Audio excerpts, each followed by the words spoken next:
Hello, Davu here. It has come to my attention that my original Rayman review didn't do too well, so here's my redoing. You've got mail.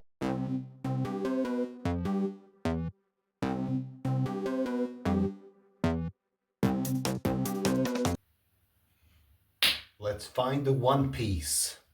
The game was clearly not playtested, a sentiment echoed by a YouTube comment on my Rayman video from last year.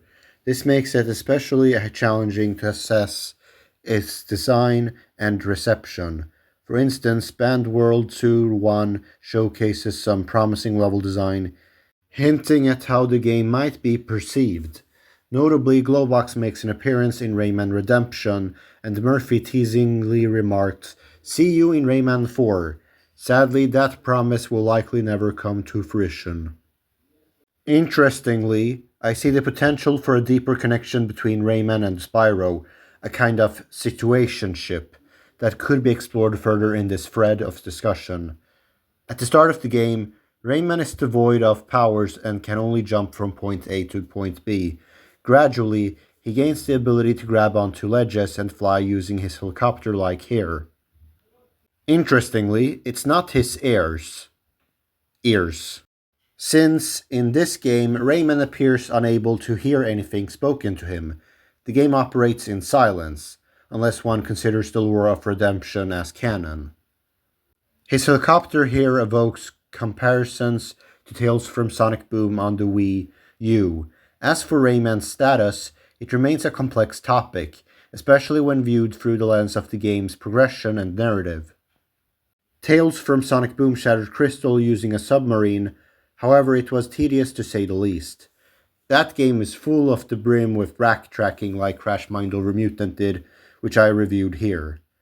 My father said it was his favorite review, and I think it is fitting to watch after a tough work week while listening to Kent or any of your favorite bands.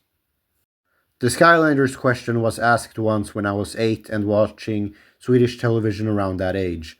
Father and his son had a quiz sport, not a sport, but a sport quiz of some kind, where you would have had to have been an expert in Skylanders in order to get the answer right in question about the world itself related to Skylanders. Anyway, back onto Rayman. The game was clearly not playtested, a sentiment echoed by a YouTube comment on my Rayman video from last year's, like I stated on the beginning of this YouTube video.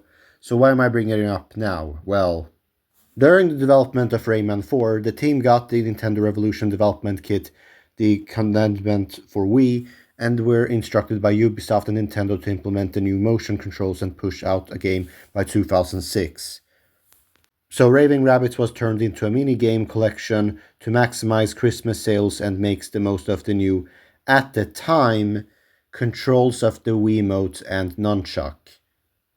Rayman 4, or what we now know as Rayman Raving Rabbits, were two different Rayman 4 titles, one by Ubisoft and one by Phoenix Interactive, now closed, and Phoenix was told to stop development, and so Ubisoft began work on their version of Rayman 4, which then became the minigame collection.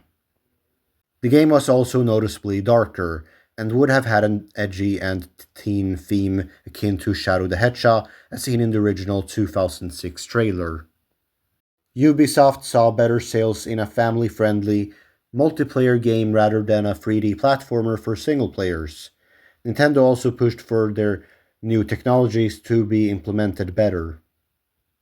Right now in this day and age, if you look up or search Rayman 4 on YouTube, search feature, you will find a plethora of gameplay that has been revealed by someone who previously worked on Rayman 4 during development, back when it was intended to be a platform game. You can see for yourself and be the judge if it looks promising or not, but regardless, now you know. Anyway, back onto Rayman 1. Rayman 1 is known for being a very challenging or difficult game, and since we have already established that it hasn't been playtested, I can already go out and say the fact that by the time that you reach Band World, it does get increasingly, or noticeably very, very difficult, in fact. The bosses are very precise and they require some form of precision, but they aren't impossible, and the game itself is possible to beat, although with all things considered, when it's all said and done, I will consider this game to be a masterpiece. And as such, it gets my highest rating.